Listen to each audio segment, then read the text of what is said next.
Assalamualaikum. Bismillahirrahmanirrahim.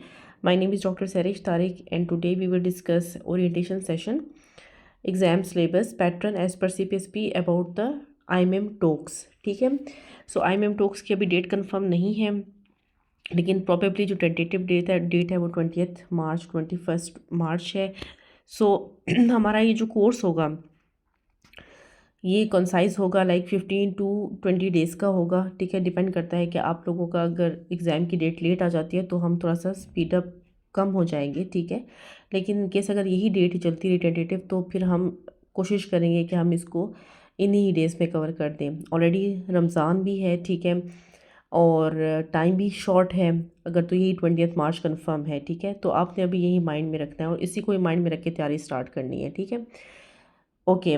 सो briefly without wasting time discuss करते हैं IMM talk syllabus के बारे में. तो बेसिकली आपके जो स्टेशंस होते हैं ना वो 3 टाइप्स के होते हैं: interactive stations with examiners, interactive stations with role player और रेस्ट स्टेशंस. ठीक है, रेस्ट स्टेशन दरमियान में 2-3 वो रखते हैं. ठीक है, अच्छा, इसके अलावा अब जो मोस्टली जितने भी होते हैं ना वो ज़्यादातर एग्जामिनर्स के साथ होते हैं. ठीक है, इंटरेक्टिव स्टेशन विद एग्जामिनर्स ये होगा कि इस तरह होता है कि आपको एक हॉल में, रिपीटर्स को तो ऑलरेडी इन चीज़ों का पता होता है, लेकिन जो फ्रेश कैंडिडेट्स हैं उनके लिए इन चीज़ों का उनको नहीं पता होता.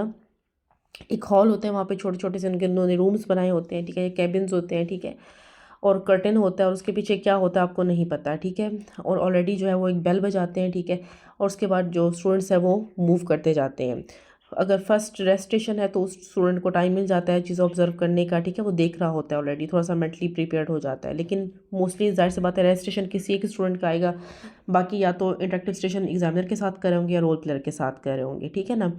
अब जो इंटरेक्टिव स्टेशन एग्जामिनर के साथ होते हैं, अब ऑलमोस्ट सारे जितने भी स्टेशंस होते हैं IMM टॉक्स में भी वो एग्जामिनर के साथ होते हैं. ठीक है, और अगर रोल प्लेयर के साथ भी इंटरेक्टिव सेशन है तो उसमें भी एग्जामिनर होगा, लेकिन उसमें एग्जामिनर की कोई भी इंटरफेरेंस नहीं होती. ठीक है, अब मैं आपको एग्जांपल देती हूँ कि इंटरेक्टिव स्टेशन विद एग्जामिनर किस तरह होता है. ठीक है, फॉर एग्जांपल आप एक स्टेशन पे गए. ठीक है, और सामने मायरीना रखा हुआ था. सबसे पहले तो एग्जामिनर के पास ना क्वेश्चंस लिखे होते हैं, उनकी कीज़ भी उनके सामने आगे मैंशन होती है. ठीक है, तो जब आप उनकी की के अकॉर्डिंगली आंसर नहीं बताते हो, ठीक है, टू द पॉइंट नहीं बताते, तो आपको और करती रहती है. उसका और करने का मकसद यही होता है कि वो आपको की के ऊपर लाना चाहती है कि मुझे बस की बताओ. ठीक है, सो अपने जो क्वेश्चंस हैं जब हम टॉक्स की तैयारी कराते हैं, ठीक है, उसमें तो हम सब डिटेल में पढ़ाते हैं. ठीक है, कि मरीना क्या होता है, कब रखते हैं, कितने ईयर्स के लिए कॉन्ट्रासेप्शन होती है, क्या उसमें प्रोजेस्टेरॉन यूज़ होता है, उसकी क्या डोज होती है. ठीक है, एज एन एग्जांपल मैं बता रही हूँ. लेकिन वहाँ पे आपने सिर्फ क्वेश्चन जो एग्जामिनर्स पूछे उसके अकॉर्डिंगली आपने आंसर करना है. ठीक है, जैसे वो पूछ सकती है कि माइलिना में प्रोजेस्टेरॉन की डोज क्या है. ठीक है, ये कितने इयर्स का कॉन्ट्रासेप्शन है, इसकी क्या यूके-मैक 4 यूके-मैक 3 क्या है, क्या एब्सोल्यूट कॉन्ट्राइंडिकेशन है, क्या रिलेटिव कॉन्ट्राइंडिकेशन है. ठीक है, तो ऑलरेडी वो सब आप चीज़ें पढ़ चुके होंगे. ठीक है, तो आपने 1 2 3 इस तरह करके बताना है. ठीक है, अच्छा, फिर अगर वो कहते हैं कि अच्छा ये सामने माइलिना पड़ा है, आपको एक डमी रखा होगा, she will say just perform it. ठीक है, तो आपने विदाउट वेस्टिंग टाइम साथ साथ में जो परफॉर्म करने का जो भी तरीका होता है, ठीक है, वो सारा आपने इंट्रोडक्शन से लेके सब कुछ कि ma'am I will introduce myself to the patient, जो भी मैं आप लोगों को इसमें बताऊंगी. ठीक है, वो आपने बोलते जाना है और परफॉर्म करते जाना है. ठीक है, और इस चीज़ की प्रैक्टिस आपने, अब जो आपके पास डेज़ है इस चीज़ की प्रैक्टिस आपने करनी है. ठीक है, अब मायरीना आपके पास यूजली नहीं होता, वार्ड्स में नहीं पड़ा होता. ठीक है, तो जस्ट आप जो है वो सिर्फ किसी भी चीज़ को, इवन सिंपल IUCD को भी आप कंसिडर करके ये मायरीना है और आप उस पर जो है वो जस्ट परफॉर्म करें, जस्ट सीखने के लिए. वहाँ पे तो मायरीना रियल में पड़ा होता है. ठीक है, सेम मतलब ये कि सारा अपनी जो है किसी साथ फ्रेंड को बिठा दें. ठीक है, और उसके साथ बोलने की आपने प्रैक्टिस ज़्यादा करनी है. जो मेन चीज़ है ना, ठीक है, मतलब ये वो अब ख़त्म हो गया कि वो, मतलब अब जो IMM का जो लास्ट टाइम जो आए थे Feb 2024 के जो थे टॉक्स, वो थोड़े से डिफ़िकल्ट थे. ठीक है, उसके बाद काफ़ी फीडबैक गया था स्टूडेंट्स का, क्योंकि उसमें ऑन्कोलॉजी भी ज़्यादा थी, उसमें TH के स्टेप्स भी पूछे हुए थे, यूरोडायनेमिक्स पूछा हुआ था जो पहले कभी नहीं आया था, FCPS में आता था, IMM में नहीं आता था. ठीक है, उसके बाद जो अभी अगस्त में जो हुए 2024 के जो थे टॉक्स, ठीक है, उसमें फिर कंपैरेटिवली ईजी आए हैं. ठीक है, लेकिन फिर भी आपने अपने आप को हर तरीके से प्रिपेयर करना है. आपने बोलने की प्रैक्टिस ज़्यादा से ज़्यादा करनी है. ठीक है, क्योंकि हर स्टेशन पे एग्जामिनर्स बैठा होगा और आपने एग्जामिनर को फेस करना है. ठीक है, तो आपको जो मैं एक कोर्स कराऊंगी उसमें ये होगा कि मेरा जो अपना मेथड है कराने का वो मैं आपसे आगे डिस्कस करती हूँ कि मैंने आप लोगों को आगे किस तरह लेके चलना है, ठीक है। लेकिन ब्रीफली मैं थोड़ा सा पहले एक्सप्लेन कर लूँ, ठीक है। जैसे मैंने बताया है कि कौन कौन से स्टेशंस होते हैं, तो ये तो एग्जामिनर्स के साथ हो गया, ठीक है। फिर आता है interactive station with the role player, ठीक है। तो रोल प्लेयर जो है वो ये होगा कि आप जाएंगे, ठीक है, यानी कि अगेन किसी स्टेशन पे जाएंगे, एक रोल प्लेयर बैठा होगा, एक एग्जामिनर बैठा होगा, ठीक है। एग्जामिनर वहाँ पे बिल्कुल चुप होता है, लेकिन की उसके पास होती है, क्वेश्चंस के आंसर्स उसके पास लिखे होते हैं। अब फॉर एग्जांपल रोल प्लेयर बैठा है और वो जो है ना पेशेंट, रोल प्लेयर वो कोई हाउस ऑफिसर भी हो सकती है, वो कोई स्टाफ नर्स भी, उनको ना क्वेश्चन वहाँ पे समझा देते हैं कि तुमने ये क्वेश्चन पूछने हैं, ठीक है।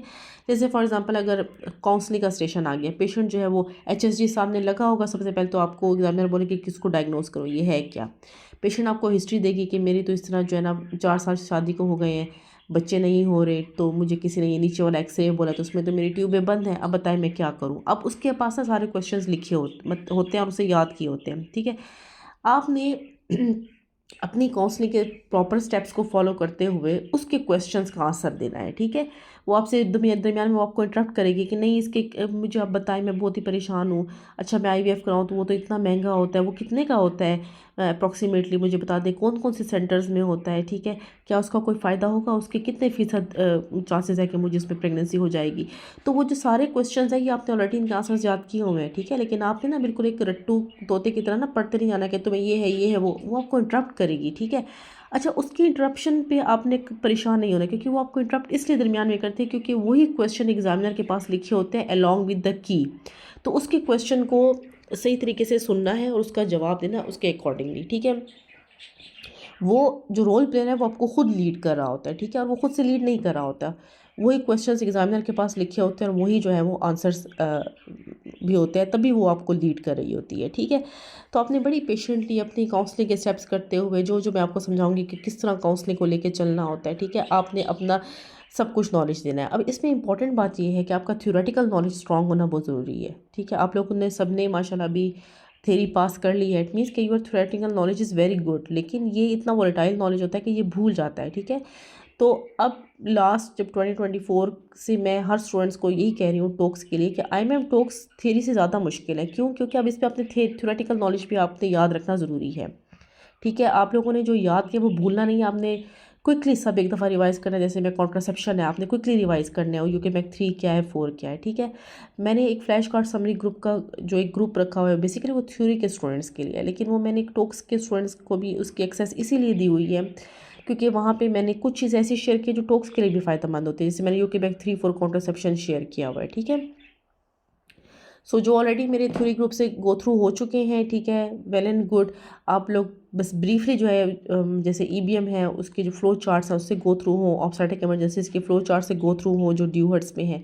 और जो जिन्होंने थ्योरी कोर्स नहीं लिया हुआ था तो उनके लिए यही है कि वो फ्लैश कार्ड सब ग्रुप ही फॉलो करें, और जहाँ से भी उन्होंने थ्योरी पढ़ी है उसको लाजमी रिवाइज करें। एटलीस्ट मेडिकल डिसऑर्डर्स हो, ये चीज़ें आप लोगों को फिंगर टिप्स में आनी चाहिए, ठीक है। अगर आपको डायबिटीज़ की GDM की गाइडलाइंस आएंगी तभी आप उसको काउंसलिंग के स्टेप में कर सकेंगे ना, ठीक है। अगर आपको हाइपरटेंशन की आएगी तभी आप उसको काउंसलिंग के स्टेप में, उस काउंसलिंग के आपको आंसर से तभी आएंगे ना जब आपको परसेंटेजेस याद होंगी, ठीक है। तो थ्योरी नहीं भूलनी प्लीज़, ठीक है। थ्योरेटिकल नॉलेज बहुत इंपॉर्टेंट है। अब ऐसे सारे स्टेशंस नहीं होते कि मरीना पढ़ा होगा, UCD पढ़ा होगा, ठीक है, जो पहले प्रैक्टिकल होते थे, ठीक है, ड्रिल्स होती थी, शोल्डर डिस्ट्रोशिया हो गया, ब्रीच हो गया, अब वो हर चीज़ में, ठीक है, इवन यूरोडायनेमिक्स जो थ्योरेटिकल चीज़ें थी वो भी अब प्रैक्टिकल आ रही हैं, ठीक है। तो जो चीज़ें थ्योरी में थी अब उनको वो टॉक्स में भी इंट्रोड्यूस कर रहे हैं, ठीक है। तो थ्योरी को नहीं भूलना, मतलब ये नहीं करना कि बस पहले एक टाइम होता था जब सिर्फ ड्रिल्स आया करती थी, ब्रीच आ गया, शोल्डर डिस्ट्रोशिया आ गया, हैंड्स ऑन आता था, सब कुछ हैंड्स ऑन आता था, ठीक है। सब कोई हर कोई वो टॉक्स की 1 2 बुक से पढ़ के बस चला जाता था। अब ऐसा नहीं होता, अब आपको गाइडलाइंस भी रिसेंट आनी चाहिए। हो सकता है कि आपको काउंसलिंग में IUGR का स्टेशन पे बिठा दें, ठीक है। तो IUGR के स्टेशन पे दे एक्सपेक्ट कि आपको गाइडलाइंस का पता होना चाहिए, ठीक है ना। अगर आपके पास IUGR की काउंसलिंग आ जाती है तो आप काउंसलिंग में रोल प्लेयर के क्वेश्चंस का आंसर तभी कर सकते हैं ना जब आपको पीछे बैकग्राउंड नॉलेज होगा, क्योंकि एग्जामिनर एक्सपेक्ट करती है कि आपको ये रिसेंट नॉलेज होना चाहिए, ठीक है। बाकी रेस्टेशन 2 से 3 होते हैं, दरमियान में डिपेंड करता है, ठीक है। ये सारे जो है वो ऑब्स्टेटिक्स के इंटरेक्टिव स्टेशन विद एग्जामिनर्स कौन कौन से हो सकते हैं, कार्डिनल मूवमेंट इन लेबर है, vaginal breech delivery, instrumental delivery, forceps vacuum, shoulder dystocia, clinical pelvimetry, episiotomy, cervical tear repair, perineal tear repair, uterine compression sutures. Uterine artery ligation बहुत कम आता है आईएमएम के लेवल पे, ठीक है। यूट्राइन कंप्रेशन सूचर्स आते हैं, बी लेंच वगैरह। इस तरह इंटरनल आर्टरी लाइगेशन भी एफसीपीएस में ज़्यादातर आता है। Cervical cerclage, bladder repair, ureteric repair भी ज़्यादातर एफसीपीएस का पार्ट है, ठीक है। ECV, IPV, partograph, labour board, ठीक है। पार्टोग्राम रिप्लेस कर दिया लेबर बोर्ड ने अब, ठीक है ना। तो हम लेबर बोर्ड करेंगे, लेकिन पार्टोग्राम का भी ब्रीफली मैं बताऊंगी कि थोड़ा बहुत नॉलेज होना चाहिए उसका भी। इसके अलावा रोल प्लेयर के साथ काउंसलिंग का कोई भी चीज़ आ सकती है, एनीथिंग, ठीक है। ऑब्स्टेट्रिक्स एंड गायनी में कोई भी टॉपिक है ना, वो आपकी काउंसलिंग में आ सकता है, ठीक है। Smoking, breast feeding, sudden IOD, neural tube defects, isolated hydrocephalus, screening test for fetus, Down syndrome, Turner syndrome, thalassaemia, hyperemesis, epilepsy, rubella, chicken pox, ये सारे वो हैं जो कॉमन आप कह सकते हैं कि काउंसलिंग के वो हैं टॉपिक्स हैं। वीनस थ्रोम्बोएम्बोलिज्म, ठीक है। Post natal depression, post natal DVT आया था लास्ट टाइम, ठीक है। इसके अलावा labour analgesia and labour, C section, VBAC, uterine rupture, preterm labour Apgar, score twin pregnancy, cord prolapse, PPH balloon, tamponade uterine inversion, CTG non stress test, ठीक है। CTG पड़ी होती है उसके ऊपर, और उसके ऊपर आपने उसको इंटरप्रेट करना होता है, और अगेन वही अपडेटेड जो गाइडलाइंस है इंट्रापर्टम नाइस गाइडलाइंस की। इसके अलावा डॉपलर, ठीक है, डॉपलर की स्टडी पड़ी होती है, ठीक है। आपको डॉपलर की बेसिक्स आनी चाहिए, ठीक है, कि हम एब्सेंट डायस्टोलिक फ्लो कब होता है, और रिवर्स डायस्टोलिक फ्लो का भी हो सकता है डॉपलर पड़ा हो, उसकी आपको डायग्नोज करनी हो। ये हो सकता है कि पेशेंट आप काउंसलिंग के लिए जाएँ, ठीक है, और वो आपको जो है वो अपनी डॉपलर की स्टडीज़ दिखाए। अब ज़्यादातर ये होता है कि एग्जामिनर से ना रिपोर्ट्स पकड़ी होती हैं, ठीक है। अक्सर एक्चुअल पेशेंट्स की रिपोर्ट्स वो साथ लेके आते हैं, ठीक है। तो वो आपको उसमें किसी पेशेंट की सीटीजी दिखा सकती है, किसी पेशेंट का डॉपलर दिखा सकती है, ठीक है। तो वो आपको रीड आनी चाहिए। एनीमिया के जो केसेस में मोस्टली ये होता है कि वो आपके सामने ना रिपोर्ट रख देते हैं कि पहले तो रिपोर्ट पढ़ो ना, ठीक है, फिर आप उसमें देखते हो कि एचबी कितना है, प्लेटलेट्स कितने हैं, टीएलसी काउंट कितना है। एनीमिया है तो डेफिनेटली इंडिसेस आप देखोगे, इंडिसेस देख के सबसे पहले वो आपसे डिफरेंशियल डायग्नोसिस पूछेगी, फिर डिफरेंशियल डायग्नोसिस आगे वो आपको लीड करेगी, ठीक है। तो मोस्टली आप उधर ना एक्चुअल पेशेंट्स की रिपोर्ट्स वो लेके आते हैं वार्ड से। वो एक्चुअल पेशेंट्स आप लोगों को नहीं मिलेंगे, ठीक है। वो रोल प्लेयर में स्टाफ नर्सेस या हाउस ऑफिसर्स बिठाते हैं ज़्यादातर, ठीक है। लेकिन जो लैब्स होती हैं वो एक्चुअल पेशेंट्स की लेके आते हैं, जिसमें कोई ना कोई डायग्नोसिस होती है, ठीक है। सो बायोफिजिकल प्रोफाइल, इसके अलावा बिशप स्कोर हो गया, car score, antepartum fetal surveillance, invasive procedures में एमनियोसेंटेसिस और सीवीएस, ठीक है। कोलिसिस of pregnancy, acute fatty liver of pregnancy का सिनेरियो होगा, ठीक है। HIV pregnancy, hepatitis B pregnancy, acute fatty liver of pregnancy, hepatitis C, ये सारे काउंसलिंग में भी आते हैं। इसके अलावा pregnancy with renal transplant, peripartum cardiomyopathy, eclampsia, BP in pregnant lady, blood pressure in pregnant lady लगता बड़ा आसान सा टॉपिक, लेकिन इसमें भी वो काफ़ी क्वेश्चंस पूछते हैं। Breast examination again very important, obstetric abdominal examination, neonatal resuscitation, इस तरह जो गायनी के जो टॉपिक्स होते हैं उसमें बहुत इंपॉर्टेंट है। MBADNC है, मैनुअल ऑफ प्लेसेंटा है, IUCD है, मतलब कॉन्ट्रासेप्शन की सारी चीज़ें हैं, ठीक है। Pap smear, colposcopy, liquid based cytology और पाइपल सैम्पलिंग। कॉल्पोस्कोपी मोस्टली FCPS के लेवल पे पड़ा होता है। लेप्रोस्कोपी आ सकता है, शेरोस्कोपी आ सकता है, HSG की मोस्टली वो पड़े होते हैं, एक्सरेज पड़े होते हैं, और ये काउंसलिंग इनफर्टाइल पेशेंट की काउंसलिंग में एक्सरे सामने लगा होता है, ठीक है। Interactive with the role player में भी अगेन वही काउंसलिंग है, इनफर्टिलिटी है, मिसकैरेजेस एक टॉपिक है। पैप्समेयर की रिपोर्ट लेके पेशेंट आ सकती है, ठीक है। मेनोरेजिया है, मेनोरेजिया बहुत इंपॉर्टेंट है यंग एज में, ओल्ड एज में, ठीक है। अगेन वही थ्योरेटिकल नॉलेज। अच्छा, हिस्टेक्टमी है, कॉन्ट्रासेप्शन है, OCPs, PTL, मोलर प्रेगनेंसी, इस तरह आते कि आपको ना पेशेंट अगेन काउंसलिंग के लिए बैठी होती है और आप एक अल्ट्रासाउंड की रिपोर्ट पड़ी होती है, ठीक है। पहले तो एक अल्ट्रासाउंड की ना रिपोर्ट पे वो ना स्नो स्टॉर्म अपीयरेंस बनी होती है, ठीक है। तो पहले तो एग्जामिनर कहते हैं कि इसको डायग्नोज करो ये क्या है, ठीक है। तो वो हमेशा कंप्लीट मोल ही पड़ा होता है, बहुत कम वो पार्शल मोल रखते हैं, कंप्लीट मोल पड़ा होता है। आपने इसको कहना है कि this is ultrasound of this patient with snow storm appearance that is typical for the diagnosis of the complete mole, ठीक है। अच्छा, एग्जामिनर को जब भी आपने कोई चीज़ बतानी है ना डायग्नोसिस, तो आपने उसको एब्रीविएशन में नहीं बतानी। जैसे आपने HSG नहीं बोलना, हिस्टेरोसल्पेंजियोग्राफ बोलना है, ठीक है। ये एक और पॉइंट है इंपॉर्टेंट, ठीक है। कोरियोकार्सिनोमा, एम्बिगुअस जेनिटेलिया, अच्छा, fibroid uterus, IUI, vaginal warts, ring pessary, urodynamics, मैकफील, इसके अलावा फिस्टुला, ठीक है। लास्ट टाइम फिस्टुला भी आया था। वो मैं कराऊंगी आपको 2024 के पेपर के साथ। और ये सारे मिसलिनियस टॉपिक्स हैं जो इंपॉर्टेंट है, जिस तरह बेबी काइंडली हॉस्पिटल हो गया, ऑडिट हो गया, ट्राइज हो गया, ये डिफरेंट किस्म के ब्लॉग्स हैं। ऑपरेशन नोट्स बहुत इंपॉर्टेंट है, डिस्चार्ज कार्ड इंपॉर्टेंट है, ठीक है। ब्रेस्ट फीडिंग के स्टेप्स इंपॉर्टेंट है, 10 स्टेप्स। अच्छा, clinical risk management, research, counselling, इसके अलावा fetal medicine, post natal visits, maternal health, ठीक है, lady multidisciplinary clinic, BLS in collapsed pregnant, again that's very important, sexual assault, domestic violence, scrubbing, gowning, gloving, commonly use drugs in obstetrics and gynae, ठीक है। तो ये सारे important topics हैं और ये मैं बताती हूँ। अच्छा, ये सारे इंस्ट्रूमेंट्स हैं, ठीक है। इंस्ट्रूमेंट्स पहले इस तरह से आया करते थे कि नीडल होल्डर ये चीज़ें पड़ी होती थी, लेकिन अब ऐसा कोई सेपरेट इंस्ट्रूमेंट्स का स्टेशन नहीं आता। हाँ, यानी कि फॉर एग्ज़ाम्पल आप गए हो, जैसे कोई भी सूचर्स लगाने का अगर कोई स्टेशन आ जाता है तो वहाँ पे इंस्ट्रूमेंट्स पड़े होते हैं, ठीक है। तो अक्सर वो आपसे पूछते हैं कि इस इंस्ट्रूमेंट का क्या नाम है। अच्छा, case scenarios on medical disorders और कॉन्ट्रासेप्शन। तो अब जो है प्रॉपर लास्ट 2 ईयर से जो है उन्होंने प्रॉपर केस सिनेरियोज पढ़े होते हैं, ठीक है। हाइपरटेंशन की, डायबिटीज़ की, GDM की, ठीक है। मतलब OGTT की रिपोर्ट पड़ी होती है, आपने इसको इंटरप्रेट करना होता है, ठीक है। और उसकी हिस्ट्री होती है पेशेंट की। तो वो कहती है अच्छा ये GDM है, अब आगे इसको किस तरह लेके चलोगी, अगेन गाइडलाइंस, ठीक है। ऑब्स्टेट्रिक कोलिसिस, फियोक्रोमोसाइटोमा लास्ट से लास्ट मतलब फेब 2024 में आया था, एक ही दफ़ा आया था, ठीक है। बहुत ही अनयूजुअल सजेशन उन्होंने दिया था, नहीं देना चाहिए था, लेकिन ये आया था। Basic surgical steps, TH, VH, lapro, ठीक है। And how to take history, examination, investigation, general आपको आना चाहिए, और यूरोडायनेमिक ग्राफ डेफिनेटली। अच्छा, आप लोगों को कोर्स में क्या कराया जाएगा, ये तो मैंने आपको इन जनरल सब कुछ बताया है, ठीक है। अब इसको अगर आप एक एक स्टेशन करके बैठेंगे तो it will take too much time, ठीक है। तो मैंने इसको पास पेपर्स में कराया, पास पेपर्स में आपका ईच एंड एवरीथिंग कवर हो जाता है, ये सारे स्टेशन कवर हो जाते हैं, ठीक है। और जो नहीं होते वो उसके लिए एक दूसरा मतलब 2 ग्रुप्स हैं, एक टॉक्स का जो है वो पास पेपर्स का ग्रुप है, और एक मिसलिनियस ग्रुप है, ठीक है। मिसलिनियस CPSP में जो आपको जो ग्रुप होगा ना, उसमें जो वर्कशॉप्स होती रही हैं, ठीक है, जो डिफरेंट हॉस्पिटल्स में होती हैं वो भी इंक्लूड की हैं, उनकी कीज़ जो वहाँ पे शेयर होती हैं वो भी इंक्लूड की हैं, और इसमें FCPS और MCPS के इंपॉर्टेंट जो टॉक स्टेशन हैं वो भी इसमें इंक्लूड किए हुए हैं मिसलिनियस ग्रुप में। तो एट द एंड आपका कोई ऐसा टॉपिक रहता नहीं है, ठीक है, जो टॉक्स पे कवर ना होता हो। लेकिन अगेन थियरी साथ में रिवाइज करना लाजमी है, ज़रूरी है, ठीक है।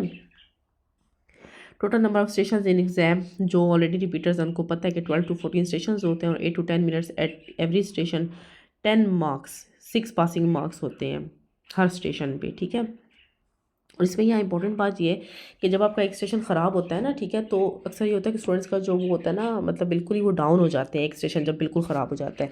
इस तरह नहीं करना। जब आपका एक स्टेशन ख़राब हो जाता है तो आपके पास स्टिल मार्जिन होता है कि अगर आप बाकी सारे स्टेशन पास कर लेते हो और आपके मार्क्स जो है वो अबव द पासिंग मार्क्स चले जाते हैं तो आप पास हो सकते हो।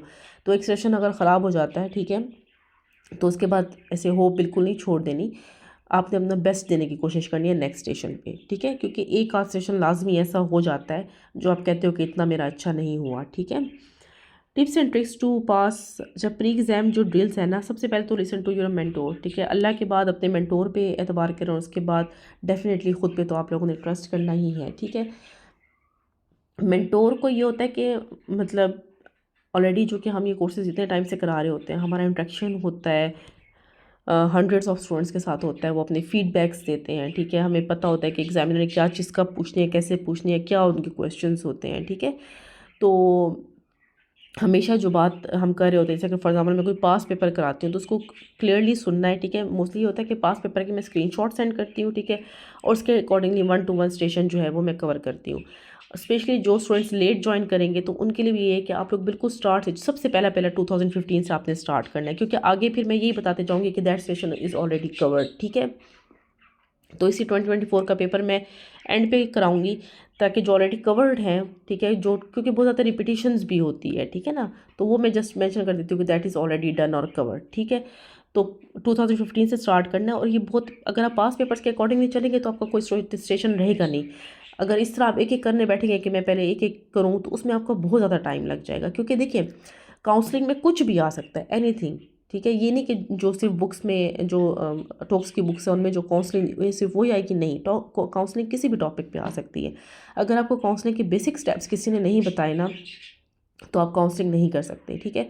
तो यहाँ मैं आपको काउंसलिंग के बेसिक स्टेप्स बताऊंगी कि ये स्टेप्स हैं और उसमें आपने इनकॉर्पोरेट करना है वो टॉपिक, ठीक है, कि किस तरह पेशेंट को ग्रीट करना है, किस तरह उसको, जैसे अस्सलाम वालेकुम, क्या हाल है, क्या नाम है आपका, उसे नाम कंफर्म करना है, उसे पूछना है कि आप अपने साथ किसी को बुलाना चाहते हैं अगर आईयूडी का केस है। डिफरेंट सिनेरियोज है, how to break the bad news, ठीक है, उसमें आपका क्या प्रोटोकॉल होना चाहिए, ठीक है। तो ये चीज़ें इतनी मुश्किल नहीं है, ये चीज़ें ऑलरेडी आप लोग अपने वार्ड्स और ओपीडी में करते हैं, ठीक है, लेकिन एक प्रॉपर तरीका होता है और आपने एग्जामिनर को सामने किस तरह प्रेजेंट करना है, ठीक है, तो उसके लिए आप हमेशा थोड़ा सा ड्रामा करना पड़ता है, ठीक है। सो मैं हमेशा ये बोलती हूँ कि टॉक्स में वो स्टूडेंट जल्दी पास होते हैं जो थोड़ी सी अच्छी थोड़ी बहुत एक्टिंग कर लेते हैं, ठीक है। दूसरी इंपॉर्टेंट बात ये है कि इनकेस अगर आपके पास कोई भी नहीं है फेलो साथ प्रैक्टिस करने के लिए, तो आप जस्ट ये लेक्चर सुने और एक मिरर के सामने बैठ के बोलने की प्रैक्टिस करें, ठीक है, या घर में किसी एक बंदे को क्वेश्चंस बता दें, for example breaking the bad news है, ठीक है, उसको आईयूडी के ना क्वेश्चंस बता दें कि तूने मुझे ये सवाल पूछे, मेरा बच्चा क्यों क्यों उसकी डेथ हो गई, मुझे क्यों शुगर था, पहले क्यों नहीं चेक हुआ, फॉर एग्जाम्पल डिफरेंट किस्म के क्वेश्चन आपको मैं बताऊँगी उसमें सारे, ठीक है। तो आपने बिल्कुल confidently breaking the bad news कैसे करना है, ठीक है, सब कुछ चीज़ें मैं बताऊंगी कि आपने बोलना किस तरह है, ठीक है, किस तरह कंफर्टेबली होना है, ठीक है। दूसरी इंपॉर्टेंट बात जो सब मैं स्टूडेंट्स को कहती हूँ कि हमेशा टॉक्स का जो होता है ना, उसके लिए एक न्यू ओवरऑल ले लें, ठीक है, और अच्छा ड्रेस, सिंपल ड्रेस, बाल जो है वो प्रॉपरली जो है वो टाइड अप होने चाहिए, ठीक है, दुपट्टा इधर उधर नहीं गिरना चाहिए, अगर आप स्कार्फ करते हैं तो प्रॉपर पिन अप करें, दुपट्टा करते हैं तो प्रॉपर पिन अप करें, ये चीज़ें बिलीव मी, और कंफर्टेबल शूज़, ये चीज़ें इतनी मैटर करती हैं, ठीक है, कि एग्जामिनर के उस पर कि जब आप कहीं पे फंसने लगते हैं ना, तो वो एग्जामिनर खुद आपको दरमियान में से निकाल लेती है। और प्लीज़ नो मेकअप, ठीक है, जैसे आप एक नॉर्मल डिसेंट डॉक्टर होते हैं, ये आपकी लुक्स और ये चीज़ें बहुत मैटर करती हैं, ठीक है, एग्जामिनर के सामने, ठीक है। तो वो भी फिर कोशिश करते हैं कि ये स्टूडेंट डिसेंट है, ट्राई कर रहा है निकलने की, कहीं फंस भी जाते तो आपको निकालने की कोशिश भी करते हैं, लेकिन बिलीव मी एज एग्जामिनर भी मैं आपको बता रही हूँ कि ये चीज़ें बहुत मैटर करती हैं, ठीक है। So dressing should be up to the mark, ठीक है, decent as a decent doctor, ठीक है। तो ये इंपॉर्टेंट चीज़ें थी, practice practice and practice in groups और in front of the mirror, कोई भी नहीं है तो मिरर के सामने बैठ जाए, ठीक है। जब मैं IIM की टॉक्स की तैयारी कर रही थी तो मेरे साथ कोई भी नहीं था, तो मैं मिरर के सामने जो है वो प्रैक्टिस करती थी, ठीक है। और जो ड्रिल्स थी ना वो मैं डॉल के ऊपर करती थी, जैसे अगर ब्रीच या शोल्डर डिस्टोशिया है तो मैं डॉल के ऊपर मिरर के सामने बैठ के और डॉल के ऊपर प्रैक्टिस करती थी, ठीक है, क्योंकि सबसे ज़्यादा जो अच्छी प्रैक्टिस होती है ना वो मिरर के सामने होती है, क्योंकि आप उसमें खुद को देख रहे होते हो, आपको पता चल रहा होता है कि मेरे क्या एक्सप्रेशंस हैं, ठीक है।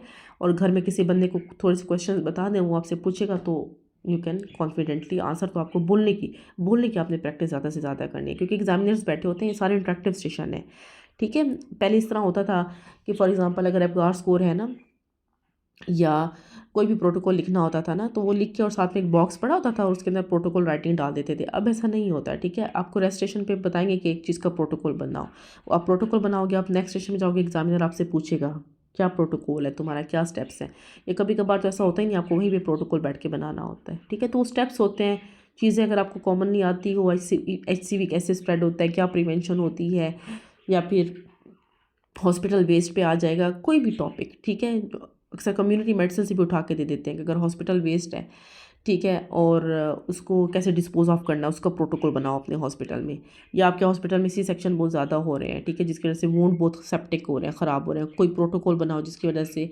वूंड की जो है वो कम से कम जो है वो इन्फेक्शन हो, ठीक है, या डेहिसेंस वगैरह वो कम से कम उसका रिस्क हो, तो उसका कोई प्रोटोकॉल बनाओ। तो अगेन वही थ्योरेटिकल नॉलेज है तो आप प्रोटोकॉल भी बना लोगे, थ्योरेटिकल नॉलेज है तो काउंसलिंग भी कर लोगे, ठीक है। तो थ्योरी को आपने नहीं भूलना, ठीक है। Tips and tricks to pass TOACS, time management in exam definitely, ठीक है, आपने आई माई शाई नहीं, जो क्वेश्चन एग्जामिनर पूछ रही है टू द पॉइंट, वो आपसे जब कहती है ना एग्जामिनर, अक्सर स्टूडेंट्स कहते हैं मैडम वो कहती है और तो और इसलिए कर रही होती है क्योंकि आप उसको टू द पॉइंट आंसर नहीं बता रहे होते, और वो आंसर चाह रही होती है जो की पे लिखा हो या at least close to the key हो, ठीक है। जैसे फॉर एग्जाम्पल माइलिना में प्रोजेस्टेरॉन की डोज अब चेंज तो नहीं होगी ना, उसकी एक की होती है और हर जगह एक ही जगह होती है, ठीक है। तो वो इसलिए आपको उस चीज़ पे लाने की कोशिश कर रही होती है। Eye to eye contact with examiner is very important, ठीक है, वेरी वेरी इंपॉर्टेंट, ठीक है। अगर आप इधर उधर देख रहे हैं, सोचना इज समथिंग एल्स, लेकिन अगर आप आई कॉन्टैक्ट नहीं करें प्रॉपरली, ठीक है, तो भी इसका मतलब है कि आप में कॉन्फिडेंस नहीं है। तो प्रॉपरली कॉन्फिडेंट होके जो नॉलेज आपके पास है प्रॉपर वे में इसको डिलीवर करना है, like a doctor. Use English language to communicate with your examiner, ठीक है। कोशिश करें एग्जामिनर के साथ इंग्लिश लैंग्वेज में कम्युनिकेट करें, ठीक है। हाँ, अगर रोल प्लेयर के साथ आपकी इंटरेक्टिव सेशन आता है, ठीक है, तो उसमें आप उर्दू में कम्युनिकेट कर सकते हो, और उस पर करना ही उर्दू में है, बल्कि रोल प्लेयर पेशेंट है तो पेशेंट के साथ आपने उर्दू में कम्युनिकेट करना है। Control your nerves, don't get panic at any point, do your best, after exam leave the result to Allah mighty. किसी के साथ कुछ डिस्कस करने की ज़रूरत नहीं कि तुमने क्या बोला। एंड आई नो कि 90% को मैं ये बात जब भी बोलती हूँ फिर भी डिस्कस करते हैं, ठीक है, तो it will add on in anxiety, ठीक है। तो इन चीज़ों को डिस्कस करने का कोई फ़ायदा नहीं है। आपने अपना बेस्ट किया, घर जाओ, खाना छाना खाओ, फैमिली को टाइम दो, आपने अपनी तरफ से अच्छा किया, अल्लाह आगे बेहतर करेगा, ठीक है। We will cover all modules via past papers, ठीक है। मेरा हमेशा से यही तरीका है कि मैं पास पेपर्स के थ्रू ही कवर कराती हूँ और उसमें सब कवर हो जाते हैं। Daily 1 paper will be posted in group and we will post its recorded की डिस्कशन। अच्छा, अगेन बहुत क्वेश्चन होता है आप लोगों का, आईएमएम के लेवल पे मैं रिकॉर्डिंग करके ही सेंड करती होती हूँ, क्योंकि ये आप लोगों के लिए ईजी होता है ट्रेनिंग के साथ रिकॉर्डिंग सुनना। तो एट एनी टाइम, ठीक है, मैं मेरे कोर्स में हमेशा आपको मैं रिकॉर्डिंग करके ही भेजूँगी, ठीक है। इंटरेक्टिव सेशन आईएमएम के स्टूडेंट के साथ लेना टफ होता है, और यूजली मैं जो ओरिएंटेशन सेशन है मैं इंटरेक्टिव लेती हूँ, लेकिन बिकॉज ऑफ रमज़ान एंड थोड़ा सा टाइम की चेंज की वजह से मैं इसकी रिकॉर्डिंग करके सेंड कर रही हूँ ताकि आप लोग किसी भी टाइम सुन लें। Drill standard videos as per CPSP you have to practice it. अच्छा, जो मैं इस पर आपको वीडियो सेंड करूँगी, फॉर एग्जाम्पल मायरीना की अगर मैं कर रही हूँ, तो that is as per CPSP standard video है। आप उसको रैंडमली यूट्यूब पर डिस्कस करके सर्च करके उसमें टाइम ना वेस्ट करें, ठीक है। आप इन्हीं को ही करें, क्योंकि ये बहुत ही सर्च के बाद ही आपके कोर्स में ऐड की हुई हैं, ठीक है। क्योंकि अगर IUCD है तो IUCD के तो हज़ारों वीडियोज़ पड़े हैं यूट्यूब पे, अगर आप उसमें टाइम वेस्ट करते जाओगे तो आपके पास फिर कोई फ़ायदा नहीं है कोर्स लेने का, ठीक है। तो जो ऑलरेडी वीडियोस मैं पोस्ट करूँगी वो स्टैंडर्ड वीडियोस होते हैं, आप उसी के थ्रू करें। बाकी जो फॉर एग्जांपल IUCD का अगर मैंने प्रोसीजर लिखा हुआ है ना, ठीक है, तो वो आपने वही याद करना है, आपको किसी और बुक से याद करने की ज़रूरत नहीं है, ठीक है। Notes standard not standard videos of CPSP, okay. मिसcellaneous CPSP important session will be discussed too with standard explanation and audio video lectures. Access to flashcard summary group will be available for theory revision. IMM talks, most important sessions are related to labor, contraception, basic surgical steps, uterine dynamics, abnormal uterine bleeding, counseling, drills, and now almost all sessions used to be interactive. Question जो पूछा जाता है, books, no need to follow random TOACS books if you are following course and revising your theory, ठीक है। आपको कुछ भी random books को निकालने की ज़रूरत नहीं है कि मुझे पता है कि मरियम इब्राहिम भी है मार्केट में, रुबीना सुहेल भी, दे आर गुड बुक्स, ठीक है, और मैंने कुछ पॉइंट्स अपने कोर्स में उन बुक्स से भी लिए हुए हैं, लेकिन मैं आपको बिल्कुल रिकमेंड नहीं करूँगी कि आप 6 किताबें खोल के बैठ जाएँ इतने कम टाइम में, ठीक है, तो फिर कोर्स का फ़ायदा नहीं है, ठीक है। अगर मैंने आपको IUCD पढ़ाया है तो उसमें मैंने आपको प्रोसीजर भी बताया है, मैंने सब कुछ बताया जो एक्सपेक्टेड क्वेश्चंस है, तो आपको रैंडमली इतनी किताबें खोलने की ज़रूरत नहीं है, ठीक है। And that is the advantage of the course, ठीक है, कि आपको सब कुछ एक ही जगह मिल जाता है। आपने रिवाइज़ करना हो, दूसरी इसकी इंपॉर्टेंट बात ये होती है कि आपको इतनी किताबें उठा के जाने की ज़रूरत नहीं होती। आप ट्रेनिंग कर रहे हो, ट्रेनिंग में हो, आप कॉल पे हो, आप मोबाइल खोलो, IUCD का प्रोसीजर पढ़ो, याद करो और वहीं पे जाके कहीं परफॉर्म कर दो, सिंपल। कितना, आप सिर्फ एक मोबाइल फ़ोन आपके पास है और आप सारे ये टॉक्स की तैयारी कर रहे हो, ठीक है। और हंड्रेड्स ऑफ सक्सेस स्टोरीज़ हैं, ठीक है, जो मैं आप लोगों के साथ शेयर भी करूँगी स्टूडेंट्स की। तो जो रिलीजियसली फॉलो करते हैं वो इसके थ्रू जाते हैं, लेकिन अगेन मैं बार बार ये कह रही हूँ कि मेरे कोर्स के अलावा जहाँ से भी आप लोगों ने थ्योरी पहले की है, ठीक है, आपने उसको एक दफ़ा लाजमी रिवाइज़ करना है, ठीक है। और जो मेरे स्टूडेंट्स हैं वो जस्ट EBM के चार्ट्स और ड्यूहर्स के जो चार्ट्स हैं वो भी कर लें, that is more than enough, ठीक है, क्योंकि चीज़ें उन्होंने अभी रिसेंटली पढ़ी हैं, उनको याद हैं। For IMM almost all lectures are recorded allowing students to listen at their convenience, ठीक है, किसी भी टाइम आप लोग सुन सकते हो, ठीक है। ये आप लोगों का बहुत ही क्वेश्चन होता है कि हमने किस तरीके से टाइमिंग का इशू होता है, तो आप किसी भी टाइम सुन सकते हो। रजिस्ट्रेशन डिटेल्स के लिए आप व्हाट्सएप टेक्स्ट करें इस नंबर पे, क्योंकि कॉल यहाँ पे रिस्ट्रिक्टेड है इधर सऊदीया में, ठीक है। तो मुझे टेक्स्ट, कोशिश करें टेक्स्ट सेंड किया करें, क्योंकि वो मेरे पास एज रिकॉर्ड, एक एज अ रिकॉर्ड भी सेफ रहता है, ठीक है। Thank you so much.